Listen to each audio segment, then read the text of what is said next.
Free agency is set ablaze. Moves are being made. Players are finally signing. And the San Diego Padres have dipped into the free agency player pool to make their first big move of free agency, however minor it may be.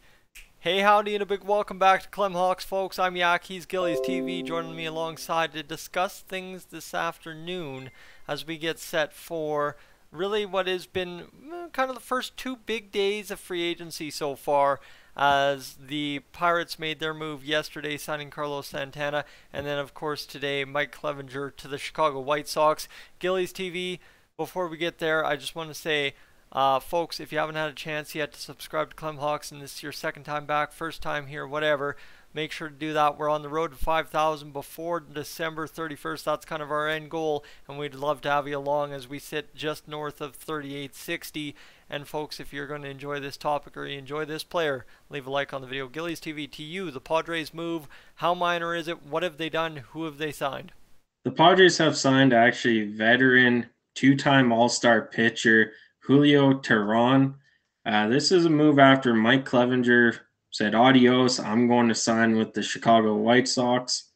And they needed a pitcher. And even though it's a minor league deal, he can bring some valuable asset to the Padres.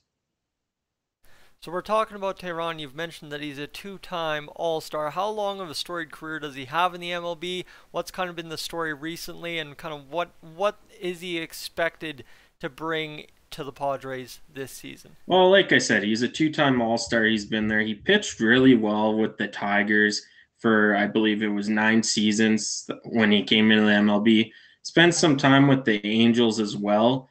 Had a shoulder injury, of course, put him out. But he brings one of those, hey, you're our third, fourth pitcher, go out, and they can expect a lot from him. Well, and that's just it, right? On a minor league deal, there's a ton of incentive to come to camp, good shape, show up, get the job done, and exactly like you're saying, third, fourth pitcher, earn that rotational spot with the Padres, who I think, if you're already making these minor league deals for a name that has a two-time All-Star, starting pitcher for several years in the MLB, a storied career already, is kind of one of those situations as the Padres. You are betting on him to outperform a minor league deal quite heavily, I believe.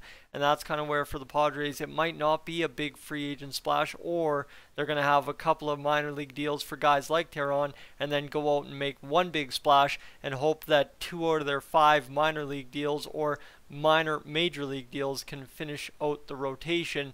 So for the Padres, kind of what does this, other than what I've kind of laid out, eliminate at this point? Well, it doesn't really eliminate anything. It's just they didn't need to spend a lot of money on one pitcher to bring in. It brings them a secondary tier 2, tier 3 pitcher that has an excellent strikeout to walk rate. I think it's 56-10.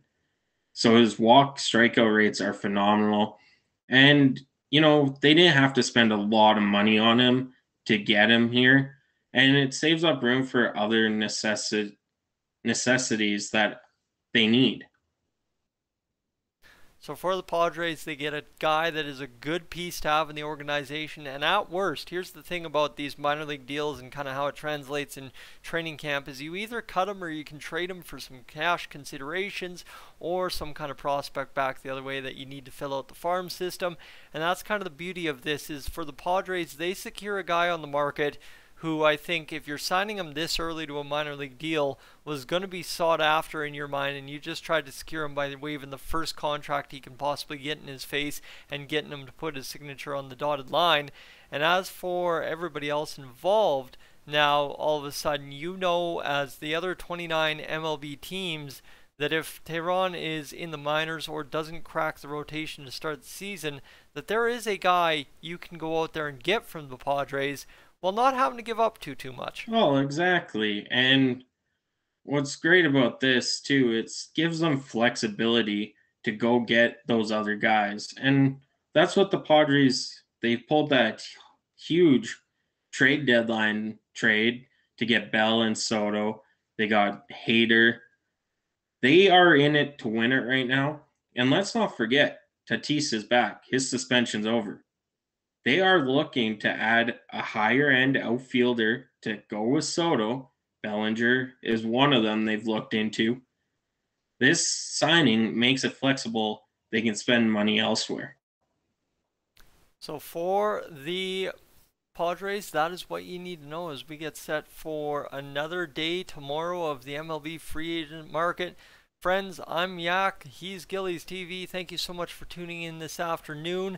There's not much more to add to a minor league deal that just kind of secures the Padres rotation a little bit piece at a time. Folks, like I said, if you're new to the channel, make sure to hit that subscribe button. We're trying to hit 5,000 by December 31st, 2022. Have yourself a great rest of the night. We're up on out of here.